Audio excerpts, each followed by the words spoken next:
यो माम् पुष्पम् वेद पुष्पवान् प्रजावान् वसुमान् भवते चन्द्रमा वा अपाम् पुष्पम् पुष्पवान् प्रजावान् वसुमान् भवति य एवम् वेद योपामायतनम् वेद आयतनवान् भवति अग्निर्वा अपामायतनम् आयतनवान् भवति योऽग्नेरायतनम् वेद आयतनवान् भवति आपो वा अग्नेरायतनम् आयतनवान् भवति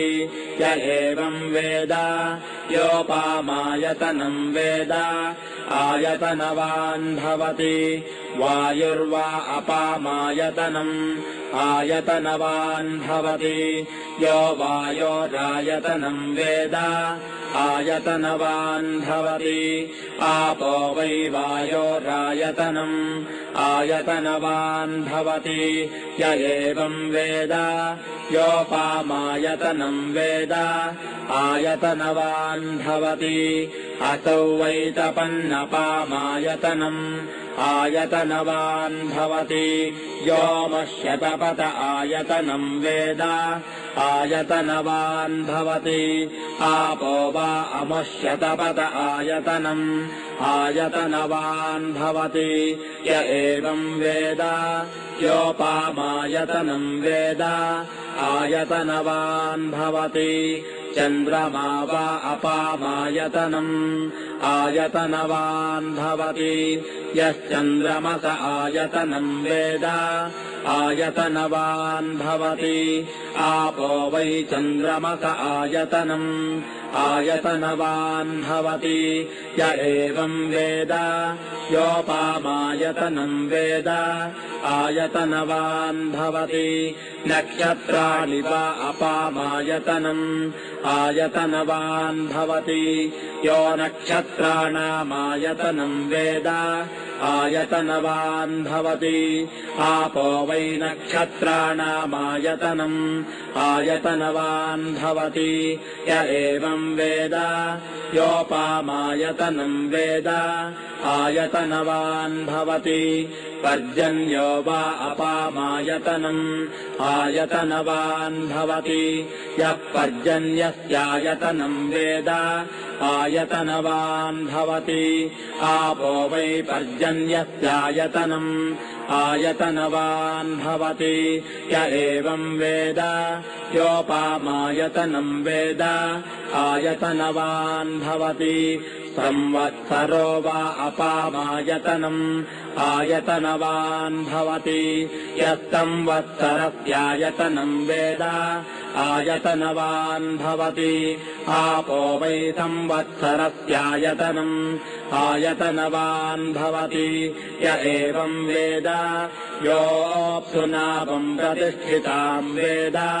प्रत्येव तिष्ठति राजाधिराजाय प्रसस्य साहिने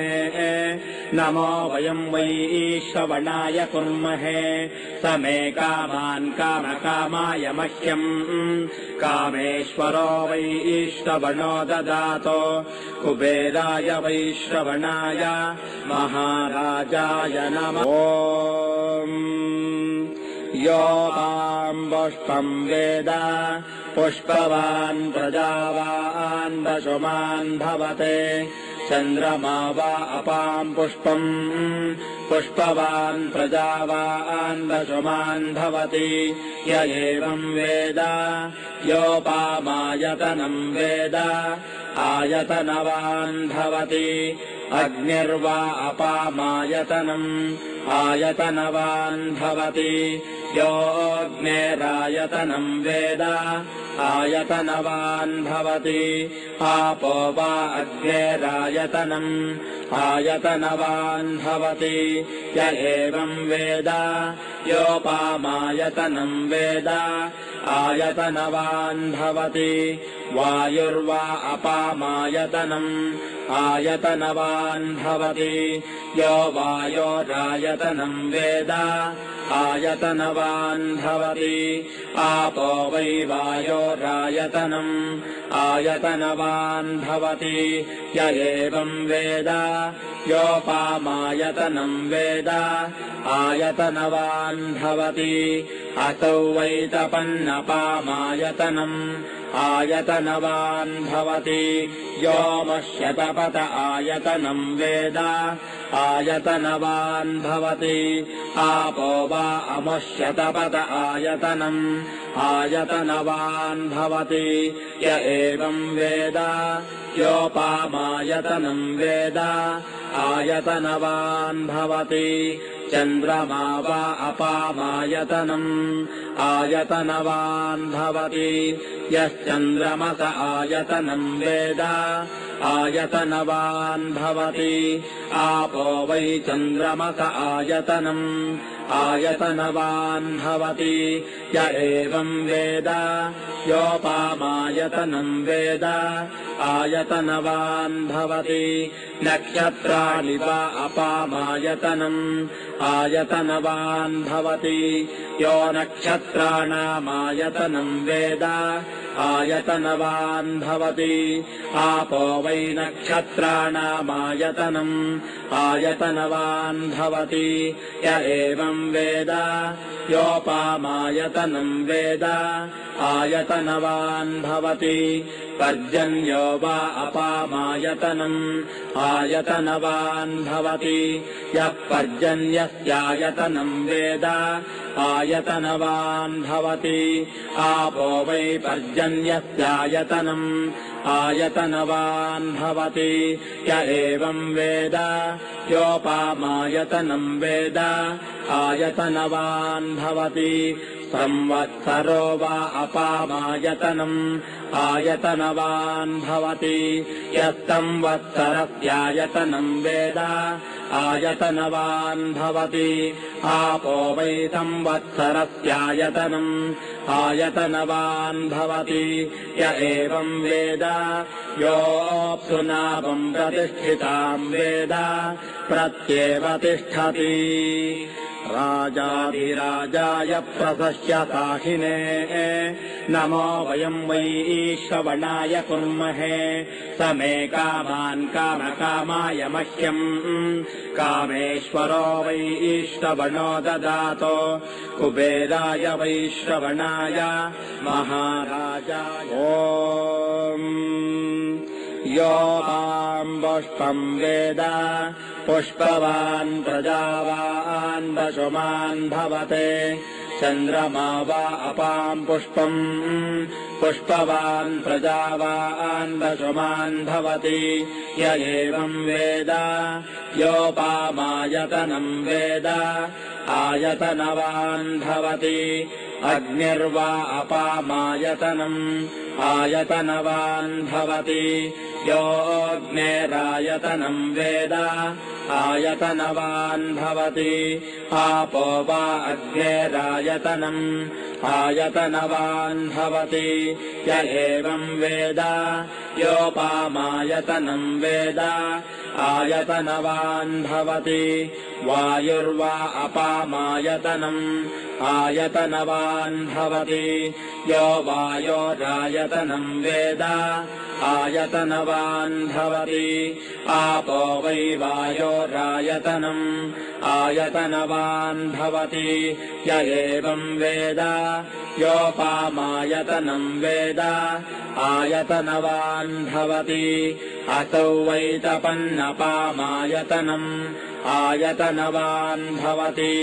योमश्यतपत आयतनम् वेद आयतनवान् भवति आपो वा अमुष्यतपत आयतनम् आयतनवान् भवति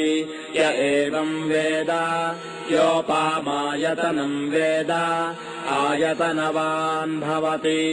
चन्द्रमा वा अपामायतनम् आयतनवान् भवति यश्चन्द्रमस आयतनम् वेद आयतनवान् भवति आपो आपो वै चन्द्रमस आयतनम् आयतनवान् भवति य एवम् वेद योपामायतनम् वेद आयतनवान् भवति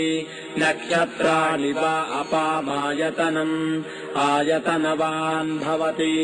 यो नक्षत्राणामायतनम् वेद आयतनवान् भवति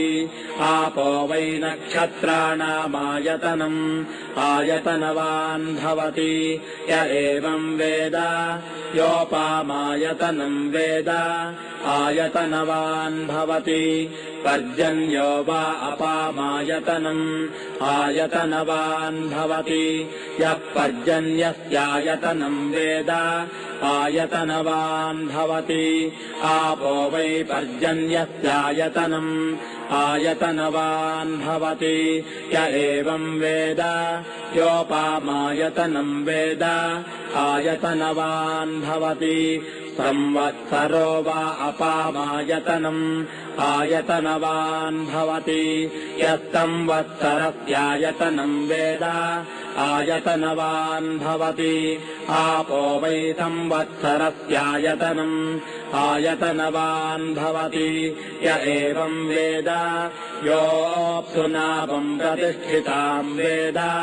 प्रत्येव तिष्ठति